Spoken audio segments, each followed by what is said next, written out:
బెండకాయ ఫ్రై తక్కువ ఆయిల్తో పొడిపొడిలాడుతూ ఎలా చేసుకోవాలో ఈ వీడియోలో చూపిస్తున్నాను. Welcome to Vantalammi. నేను మోనిక. మీరు గనక ఈ ఛానల్ను మొదటిసారిగా చూస్తున్నట్లయితే తప్పకుండా సబ్స్క్రైబ్ చేసుకోండి. మరి ఈ బెండకాయ ఫ్రై ఎలా చేయాలో చూద్దాం.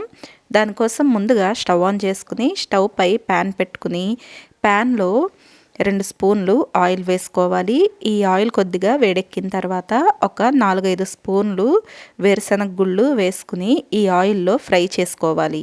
ఇవి మరీ ఎక్కువగా ఫ్రై అయిపోకుండా స్టవ్ని మీడియం ఫ్లేమ్లో పెట్టుకుని ఫ్రై చేసుకోండి.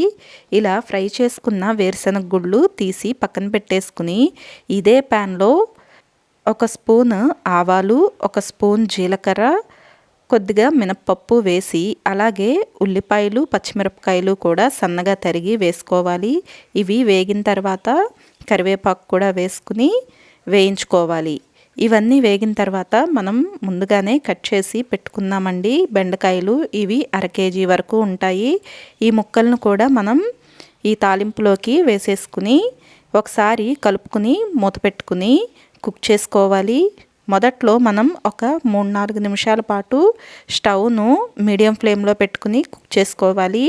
తర్వాత స్టవ్ని లో ఫ్లేమ్లోకి టర్న్ చేసుకుని మరొక 10 నుండి 15 నిమిషాల పాటు ఇలా మూత పెట్టి మధ్య మధ్యలో అవసరమైనప్పుడల్లా కలుపుకుంటూ కుక్ చేసుకోవాలి.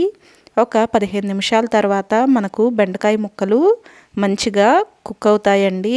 అప్పుడు ఒక 1/2 స్పూను పసుపు, 1 స్పూన్ వరకు సాల్ట్ మీ రుచికి తగినట్లుగా అడ్జస్ట్ చేసుకుని వేసుకోండి.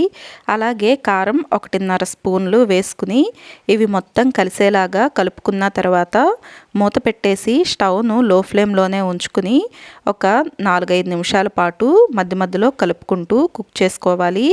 తర్వాత 1 స్పూన్ ధనియాల పొడి, 1 స్పూన్ వేరుశనగ గుళ్ళు పొడి వేసుకుంటున్నాను. ఈ వేరుశనగ గుళ్ళు డ్రై రోస్ట్ చేసుకుని పౌడర్ చేసుకోవాలండి.